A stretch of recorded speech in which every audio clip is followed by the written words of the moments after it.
Welcome back everyone to Nikki Loves Books. I'm of course Nikki, and today we do have my birthday book haul. So if you look behind me, there are quite a few books to go over and for me to show you all.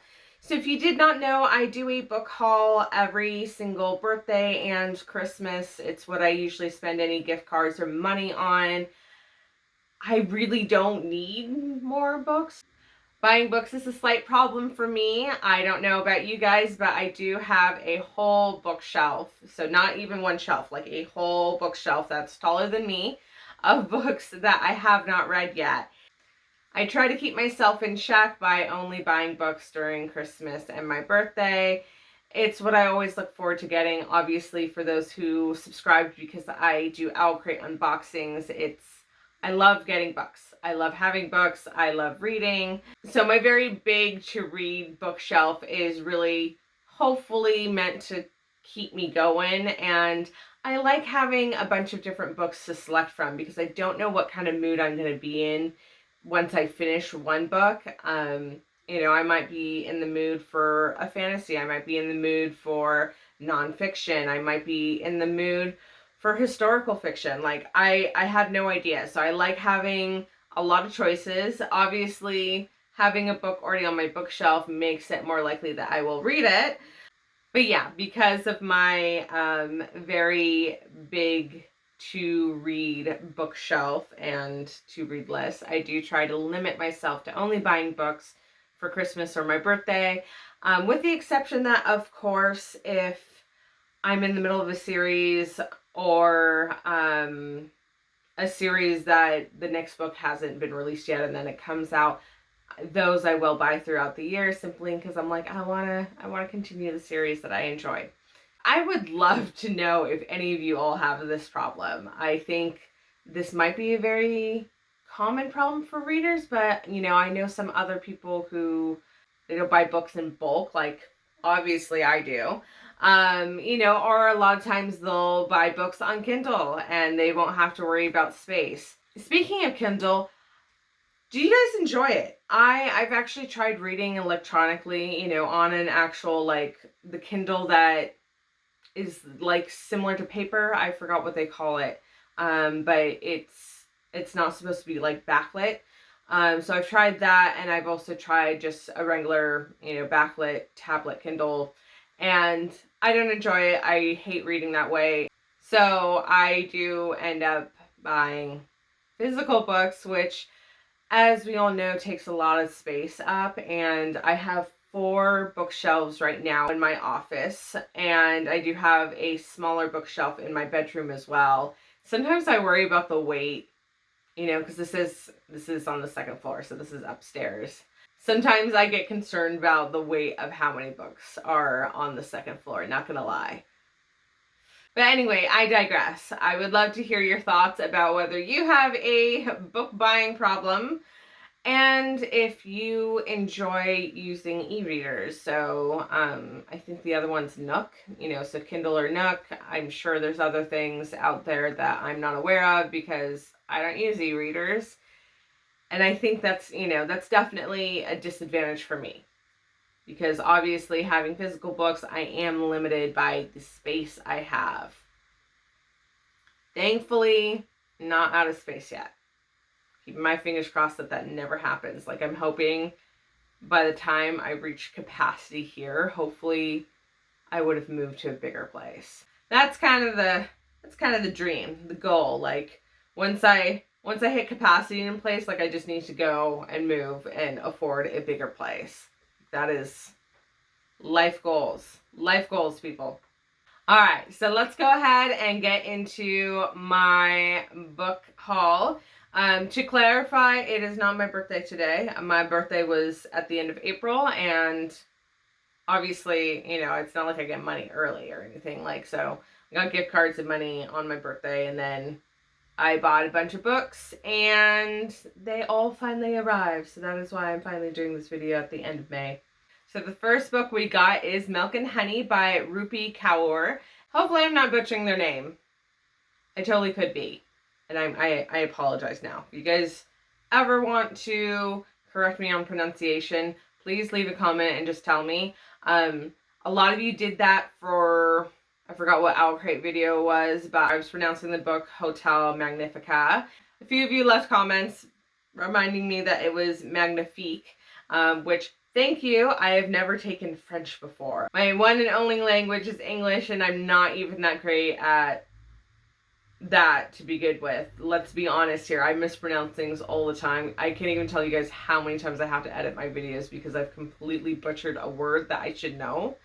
I think part of the reason is I read a lot and we're taught to sound out the letters of the word, and I do that, and a lot of times that is not how you pronounce a word. So, like, you know, like let's just take an example. Sword. When I see that word, I automatically go sword. I know that that's how you used to pronounce it, but I'm just like, that's not how you pronounce it now. Like, the word is sword. But I shit you not, when I read it, my brain just goes sword. So yes, I mispronounce things. Please, just gentle reminders. Hopefully I'll remember in the future.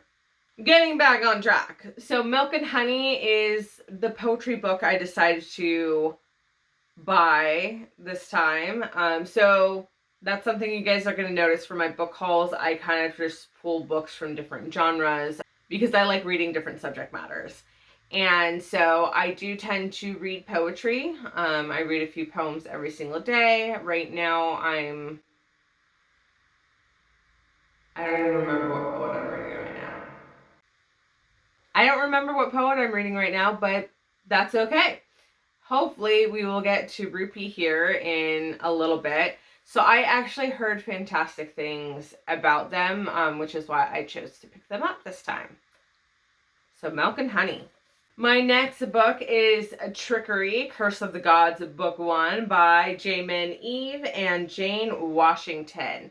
So this book I chose because I do enjoy mythology, and so this book does feature some gods and goddesses. So I don't really remember what pantheon this is actually supposed to be from, so I don't know what goddesses they're based on or if they're completely fictional. But regardless, I like having stories with gods and goddesses. I love that kind of lore, so I picked up Trickery and I'm really excited to read it. Next up, we do have Beauty and the Beast by K.M. Shia. This is obviously not Grimm's fairy tale. So this is a retelling. So I don't know about you guys, but I actually really enjoy fairy tale retellings. To be perfectly honest, I like most retellings, even myth retellings or Shakespearean retellings or any other famous story retellings. So that is why I picked up Beauty and the Beast by K.M. Shia. It is a retelling of, obviously, Beauty and the Beast. So I'm looking forward to reading this, and I'm hoping I like it because I want to hopefully pick up the other retellings in this series because it does say timeless fairy tale. So I'm kind of assuming that this author has rewritten other fairy tale stories. And as long as I like it and like the writing, then I probably will pick up another one in this series eventually. Next book we have is Firelight by Sophie Jordan. And I don't know if you guys can tell on her skin, but they're scaled because this is a book about dragons, or at least featuring dragons. I don't know if it's about dragons specifically, but it definitely features dragons, which is why I picked it up, because dragons may be my favorite mythical creature, I think. You know, sometimes I think, oh, maybe Pegasus or unicorn, because they're cool too. But I'm like, nothing beats a dragon. So I think ultimately dragons are my favorite mythical creature. What about yours? Are you guys dragon fans? Are you guys unicorn fans? Are you guys something else? Like, I don't know. There's so many mythical creatures out there. But for me, it's dragons, so I tried to find a book that features dragons in the story, and I found Firelight. Sophie Jordan is an author I have not read before, so again, like the other books, I'm kind of hoping that I enjoy them, so if it's a series, I can continue it or possibly check out other books that they've written if it's a standalone. So the next book coming up is a book that probably should have been on my bookshelf way before this. It's a very popular series as far as I can tell. and I'm actually surprised I haven't read it yet.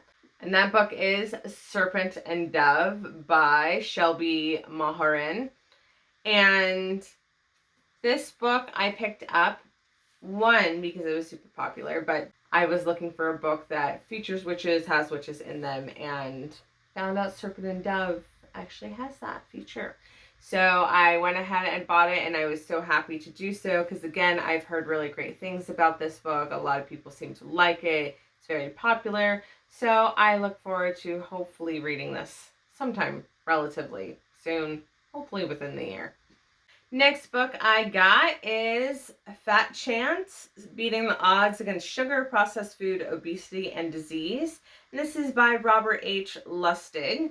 I always try to buy a health book, a science-based health book, not like a fad diet health book, but an actual science-based health book. And I read The Case Against Sugar, which was exceptionally good.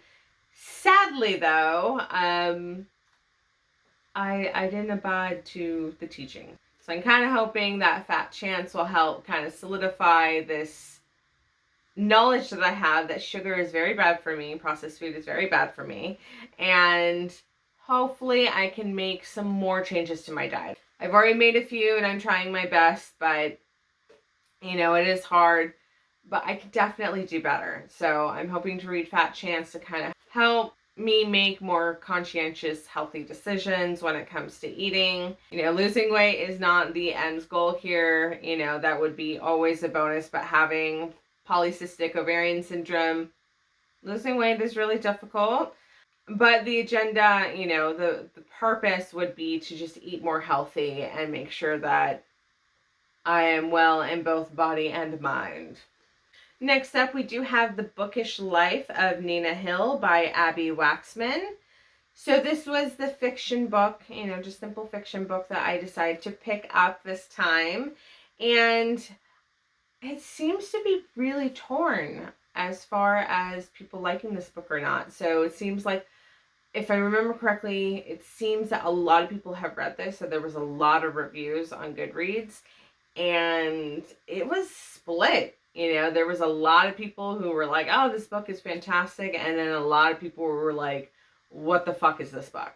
Like, why did I read this? So I'm actually really curious to find out if I'm going to love this or not. If you've read this book, or quite frankly, any of the books that I have shown so far today or future will show, please let me know your thoughts. I would love to know if you liked a book, if you were like, Nikki, oh my god, you're in for a world of hurt. Please tell me. The big reason why I chose The Bookish Life of Nina Hill is because I kind of feel like it's just the bookish life of Nikki Page all the time. So I wanted to see similarities. I love reading about other people who enjoy books. Helps me identify with the character more so, because I get it. Books are wonderful, and in a lot of ways they are life to me. I'm so excited for the next book I'm showing. So it is The Duke and I. I didn't even pay attention. I forgot about the author. So this is by Julia Quinn. I should know that. I recognize the name. I don't think I've read anything by her before. I know her name. Like, I've been reading romance novels for a long enough time that I should know her name, and I completely blanked on it. So this is book 1 in the Bridgerton series. So I don't know about you guys, but I binged the shit out of Bridgerton on Netflix, and I even actually like rewatched season 1 before I, you know, watched season 2. So really excited about this. So I selected The Duke and I. One, because I've been wanting to get my hands on this book, but specifically it was for the setting in Regency or Victorian era. Especially for my romance novels, that is my favorite time period for any romance novel I read, for it to take place in Regency or Victorian eras. So that is why I pick up books in that setting specifically, is that it tends to be my utmost favorite time period to read about. Would I want to actually live there during that time? I mean, like, sure, if I was wealthy. Like, if I was wealthy, I could just read all day and just have things taken care of for me. But, and then women didn't have rights, and that kind of sucks. And then, modern medicine and plumbing. Yeah, so there's definitely drawbacks to living there, but I definitely like to read about it. So we'll just stick to that for now. So the next book we have coming up is my historical fiction pick, and that is The Seven Husbands of Evelyn Hugo by Taylor Jenkins Reid. So another book I've heard really great things about. I have not read this author before, so I'm looking forward to that. And if I like this, hopefully I'll check out more from her. But one of my good friends has also read this and told me wonderful things. So I've been really looking forward to picking this up. Again, thank you, Nicole, for the lovely book recommendation. So the next book actually would fall under a retelling, but specifically it is a graphic novel.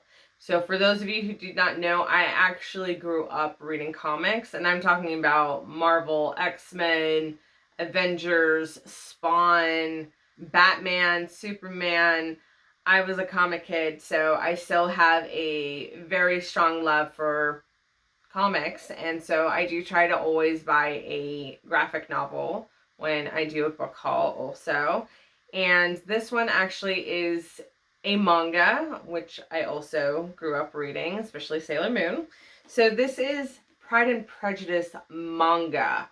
So Pride and Prejudice is my favorite fiction book of all time. Can't say it's my favorite book of all time because I can't pick one. I don't know about you guys. I cannot pick just one book. So I kind of have to do it by genre. So Pride and Prejudice is my favorite fiction book. And of course, it's done by Jane Austen. So I've had my eyes on this for a while now. They did manga classics. So it's mangas of classic stories. And I've been really, really interested. So I finally picked up the Pride and Prejudice one and looking forward to reading this.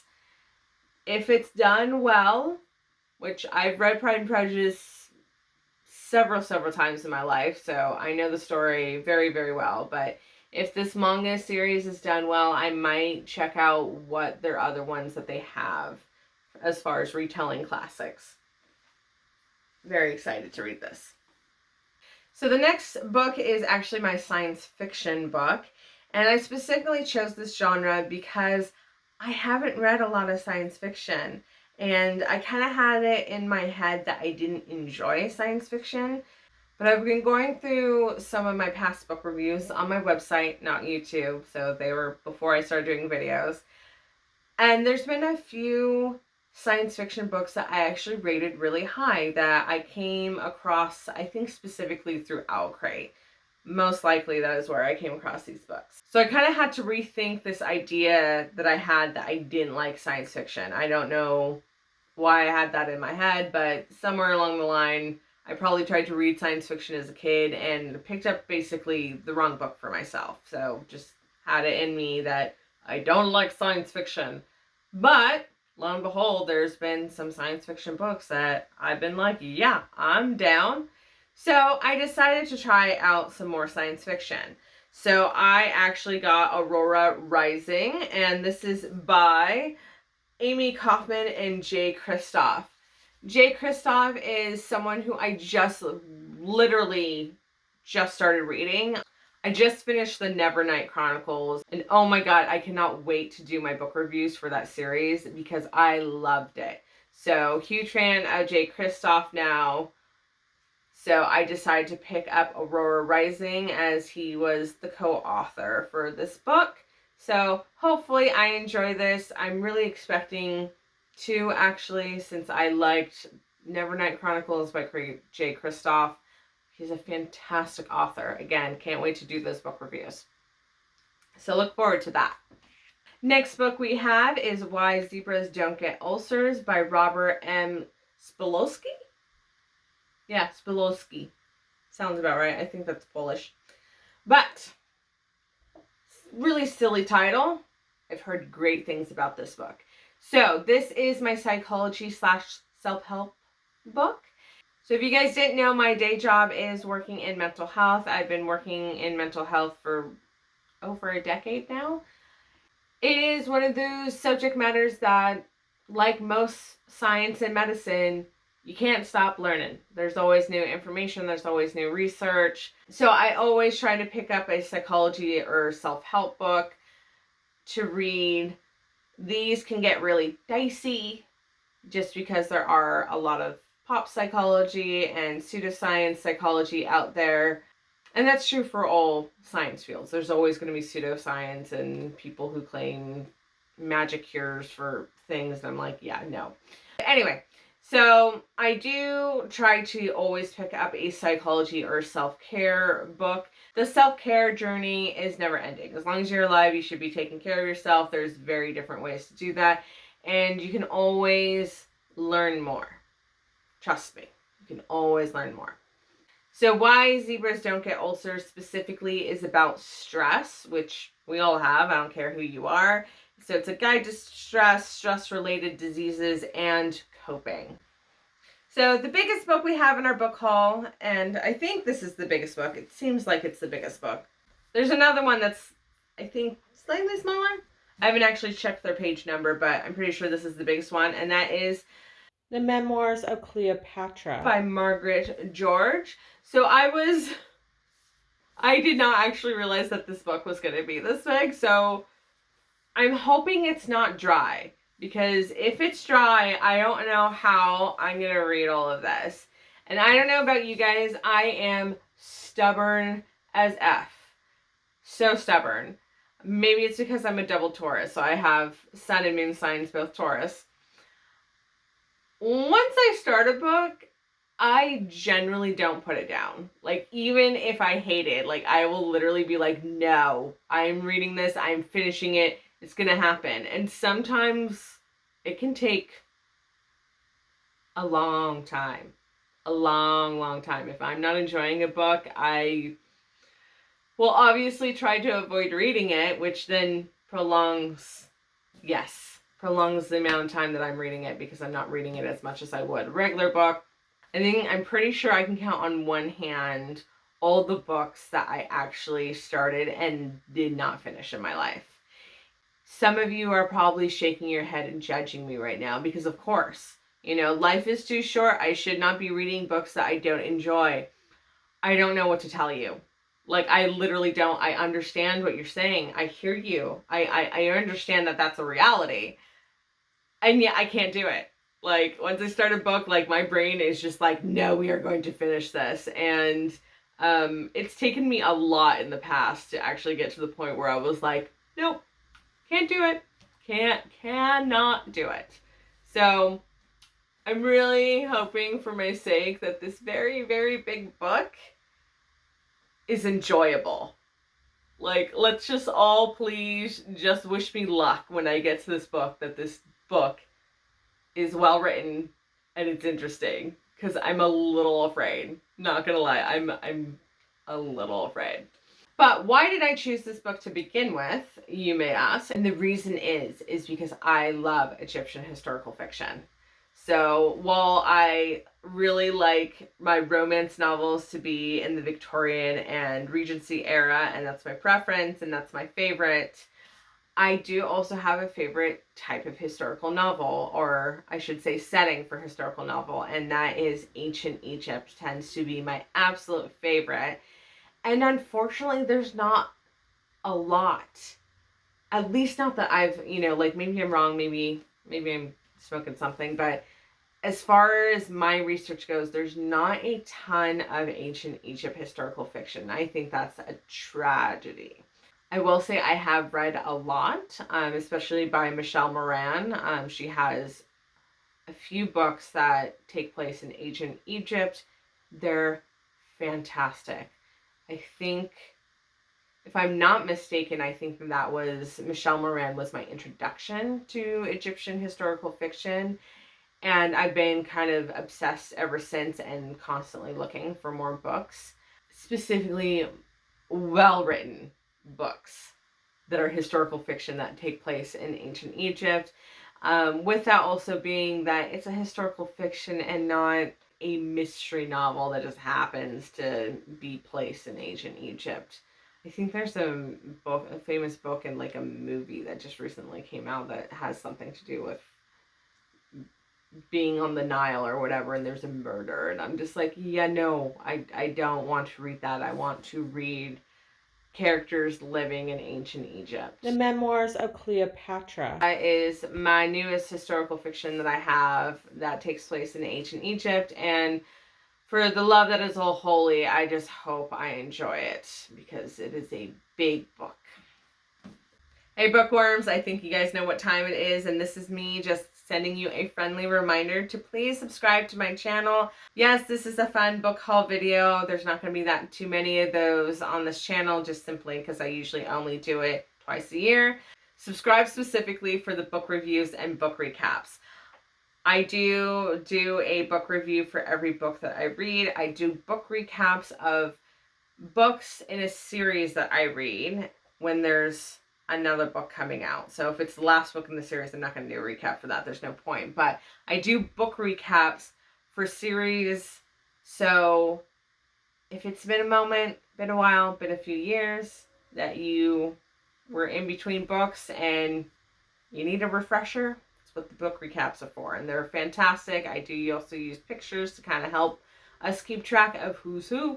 Also on my channel, you will see book unboxing. So I do get Owl Crate every single month, and those videos come out the day I get the box, usually within an hour. Basically, once the box is open, record and edit and put it on the channel. And I just recently got the Bookish Box subscription again. So you will see Bookish Box unboxing as well. So if either of those subscriptions is something that interests you and you want to know more, definitely subscribe to my channel and just come join me for some bookish fun. Let's get back to the book haul. So the next book I have is Mean Streak by Sandra Brown. And so this was my mystery slash thriller choice. So mystery slash thriller was another genre that I actually thought I didn't like. I think it was reading like Gillian Flynn, Gone Girl, that made me be more interested in the genre again. What really solidified me being interested for sure in the mystery thriller genre was actually The Girl with the Dragon Tattoo. I read that book, fell in love, and was just like, dude, again, I don't know what happened that I just automatically assumed I didn't like mysteries and thrillers. But again, something I just had in mind that I was like, no, I didn't like this. To be fair, I think I'm picky with them. So I've tried more than once a Stephen King. Clive Barker, is that another one? I can't remember. There's another famous mystery thriller author that I've tried reading, and I'm just like, nope. It could be a male author thing, but Girl with Dragon Tattoo was written by a male author, so I don't know. It's one of those things where it's hit or miss with me in that genre, but I'm definitely trying to broaden my horizons in that genre and find other authors that I enjoy. Next up, we have our vampire book, Kiss of Midnight by Lara Adrian. I could not do a book haul without having a vampire book. Twilight has ruined me. I will be the first one to admit that after I read Twilight, like the vampire obsession just started, and it never ended. It never did. Unfortunately, I don't know about you guys, but I have tried reading Anne Rice. Don't like her. Don't like her writing at all. I read Anne Rice before I read Twilight. So it's not like Twilight ruined me for vampires. I tried Anne Rice when I was younger because I really liked the Queen of the Damned movie. Throw it back to that movie. Like, that movie is not like a stellar movie, but love the soundtrack. So, yes. So I was obsessed with Queen of the Damned when that came out, which then led me into reading Anne Rice, which I decided I did not like her writing, and I've never picked up a book since from her, and nor will I ever. And then Twilight came out, and just vampires. I love them. So, Kiss of Midnight. is my vampire choice book. I have not read anything by Lara Adrian. So looking forward to this. And again, I'm hoping it's a series that I enjoy because I would really like to get back into a great vampire series. If you have any recommendations, let me know. So the next book I have coming up fits under royalty theme because I like reading historical fiction centering around royalty. And that could be royalty under any country in any settings for the most part, with the exception of I don't have any interest of reading anything about contemporary royalty issue. Like I just feel like that's going to be drama and gossip, and I don't need to know. I really don't. The Summer Queen by Elizabeth Chadwick is my royalty theme choice, and this is an author I have not read, but it seems that she has done quite a few historical fiction. So again, one of those situations where I'm hoping I like the book and her writing style, and hopefully I'll have another author to choose from when I want my historical fictions. So something we're going to do next, and some of you guys are going to scream at me, which is why I didn't do this at the beginning of the video, because I didn't want you guys to like rage, like stop watching and be like, Nikki's a blasphemer. So something I do when I get new books is I break the binding. It's like my favorite thing to do. I'm not going to lie. I like worn books. I do often buy used books when I buy new books, but a lot of times that's not an option, or like it's more expensive than just buying the new book on Prime, or whatever the case may be. But I cannot stand books that just are stiff like that. Like I feel uncomfortable holding the book. I feel like the book feels uncomfortable. Like it's just, I don't like it. I don't like it. So a lot of times the first things I do when I get new books is I break the bindings a little bit, and I'm mindful not to break it to the point where pages are falling out, because that would suck. I do know that one of my first copies of Pride and Prejudice that I had for years, like it got down to the pages were falling out because the binding glue was so stiff and it was broken and the pages were just like blah. So had to get a new Pride and Prejudice book. But I don't know if any of you guys do this. I have seen at least one post online of some woman who confessed to being like, yeah, I break the bindings as soon as I get a new book. And I'm just like, yes. It is so satisfying to me. And I'm sure there are some of you who are literally screaming at my video right now.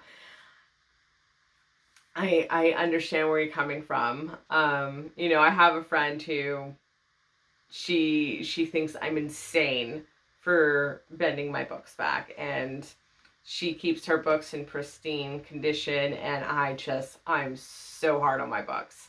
So I guess what I would like to know is, what is your preference? Are you a pristine book reader and you kind of hold it in such a way where you try not to crease the back? Or are you like me and you're just like, meh, feels so much better. Like, I just like it. And yes, if you must know, I will try doing that to hardback books as well.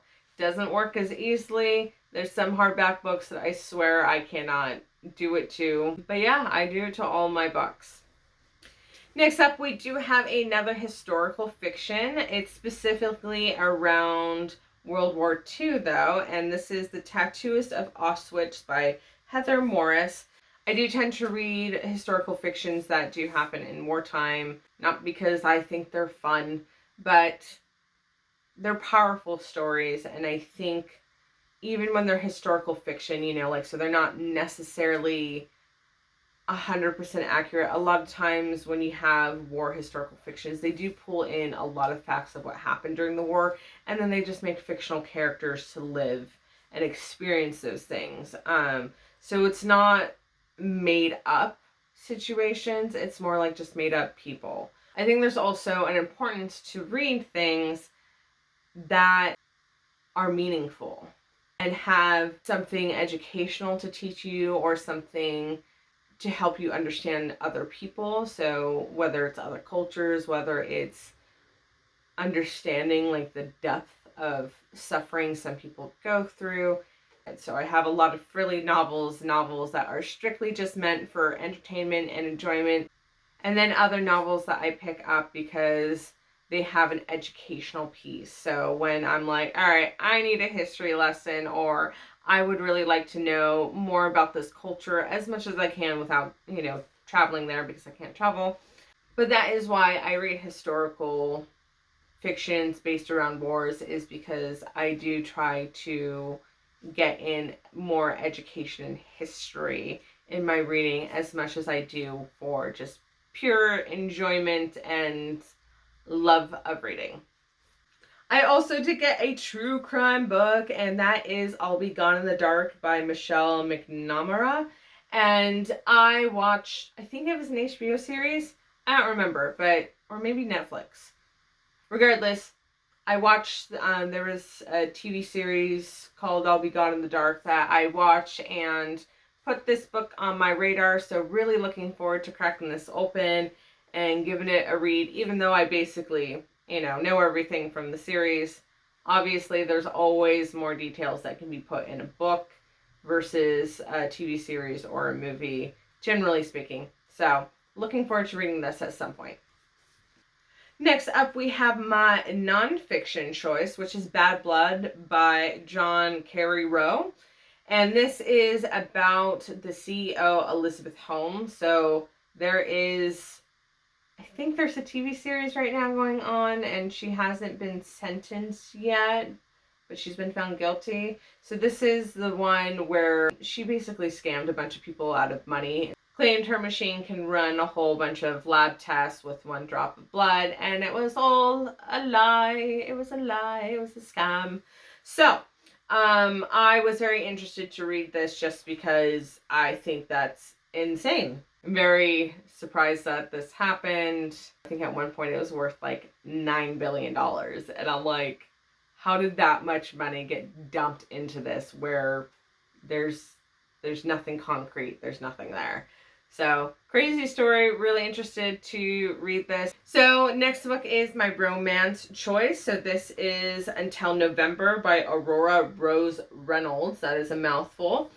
Not much to say about this other than just it's a romance series that I found on Goodreads and was like, yeah, sure, why not?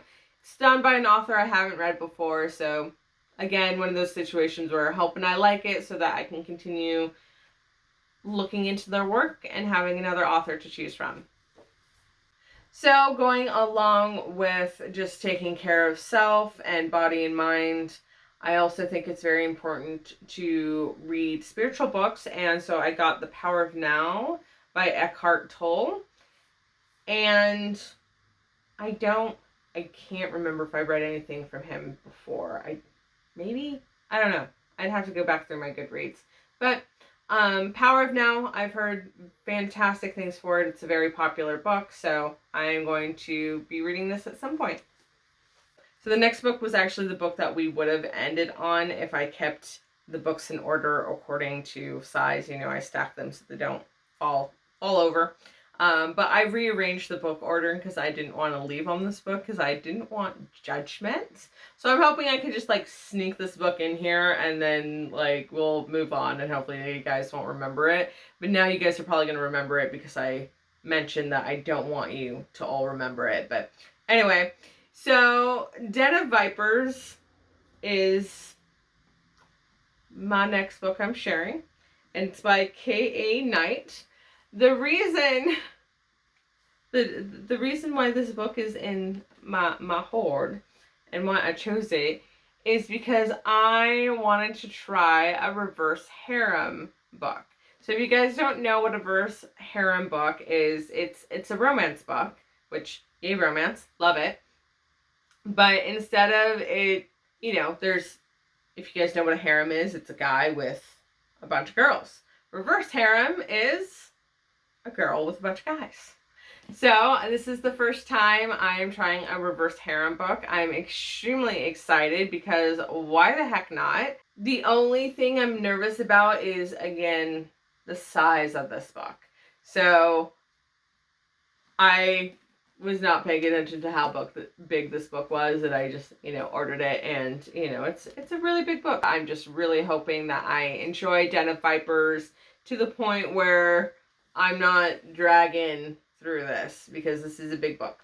It's a romance novel, which tends to make me really happy, and I enjoy the hell out of romance novels, even though they're very formulaic, and there's no real surprises, and there's not real any worth to them other than they're just good fun. So really looking forward to Den of Vipers, because I want to see if I like this reverse harem idea.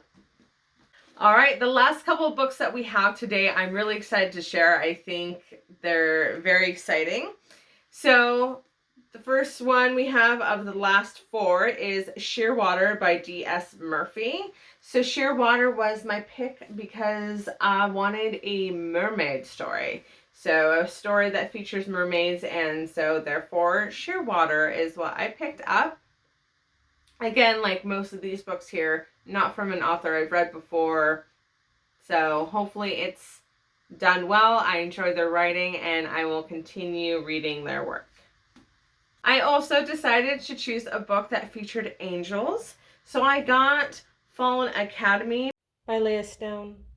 From what I remember, I don't think that this had a ton of reviews on Goodreads, but the reviews it did have were positive, so I figured might as well try it, see if I like it, and hopefully get to continue the series, because I think this does have to do with, good, it's angels, so this does have to do probably with good versus evil, but I think specifically the story features an angel with black wings, which of course is probably looked down as a, oh my god, you're cursed or you're evil or something like that. My last two books, definitely there's some judgment even on myself that I have not read these yet, because I've only heard fantastic things, and I'm very excited to now have them in my library. I have a feeling I'm going to enjoy them and probably going to continue reading those series, so I'll have to buy more books once I'm done with the first books in each series. So my fantasy book is actually Pestilence by Thalassa. And this is book one in the Four Horsemen series. And again, I've heard fantastic things about the Four Horsemen series. I didn't even bother.